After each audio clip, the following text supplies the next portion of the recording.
'Tis I, Mep7, and today I'm going to be super buffing the third level of the tower, the Cellars. Alright, so, first thing that I notice, there isn't any gameplay here. So let's change that. First I'm going to copy the values of a spike here. Then I'm going to place a spike and paste its color. So now we have an object that fits the style of the level. I'm just going to make two little triple spikes. And then this staircase is going to have spikes going up it, like this. So you're going to have to jump on the corners of the hitboxes, for example. Like here. See, I can land here without dying. So then I'm going to add a yellow orb right here. And then go to this layer with the layout objects. And then add one here. Then on top of it, I'm going to add a half spike thing. On top of that, I'm going to add a full spike. Then I'm going to add one of these pixel art objects that's in the level on top of this. So now I have to hit this orb, and then jump over it like that. And then I think I'm also going to add little mini spikes to make it much more difficult to land on the corner of this. Now we're getting into the fun stuff. Robot. This is where platformer mode thrives. First things first, we're going to do this. It isn't that difficult. Like, I can pretty consistently get through that gap. But it is the first robot click of my Super Buffing the Tower series, so gotta at least, in quotation marks, introduce you to it. Now I'm gonna add a couple other spikes here, here, here, and here, to make it so that you have to jump over these and then onto this corner, then up here. Alright, so I put some spikes on top of these moving platforms. So now, you have to do something like that in order to get on it. And then you can still get these coins. Just like there. And then I think I'm gonna put spike right here to make sure you gotta just land on the edge here to not hit that. And then I'll put a couple of mini spikes on top of this platform just so that you can't go onto it, or at least it's very difficult to move onto it. So now we have these three mini spikes that lead onto a little box here, but those spikes are way too small.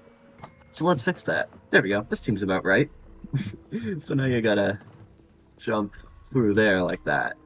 I can probably add more of these spikes over here just to make it so you have to make this jump. This tiny little area.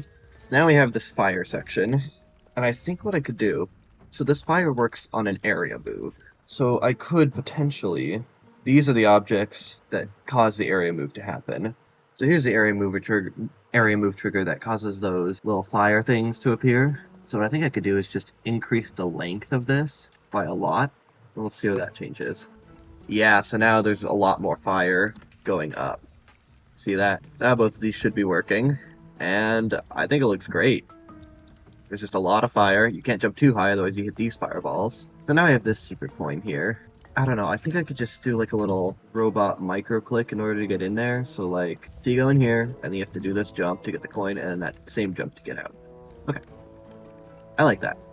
And then getting out of this area is even harder, because you gotta land here or on this platform, but time it. Now we have this little ride section, which I think I could honestly just add a bunch of these fireballs just all around to amp up the difficulty a little bit. So now we have these little spikes that pop up in intervals. And this is all group 41. So what if I just make all of these spikes 41? And then let's find the loop that they use. I'm going to delete this spawn trigger that activates these 41s, and then create a new loop for them. And you cannot fit in between them, so you have to go and jump right as they come up. I like that a lot. So now we have this section. Take like this platform and copy and paste onto other rows. So now we just have double the spikes.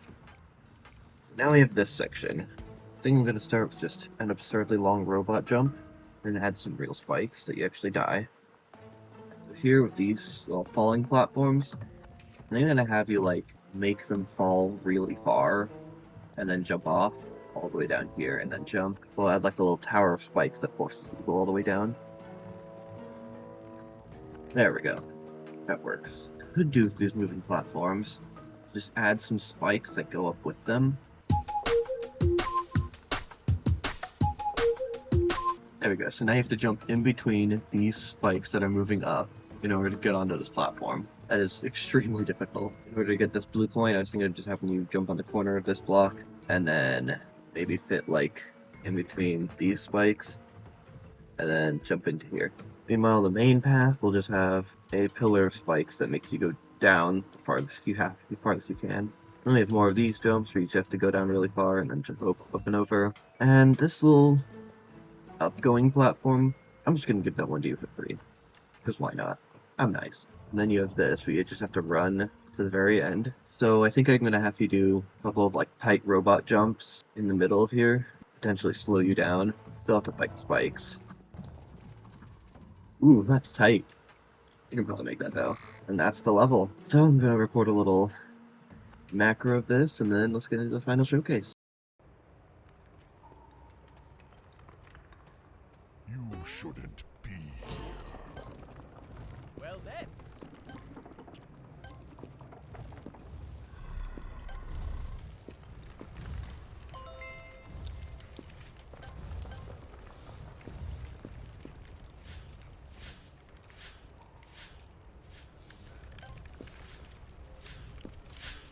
I'm warning you.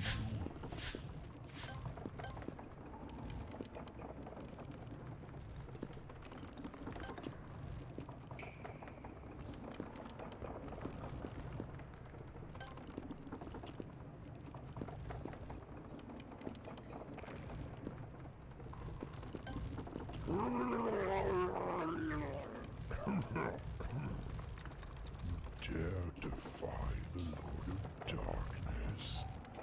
How bold of you, peasants. Your power is meaningless. Another time.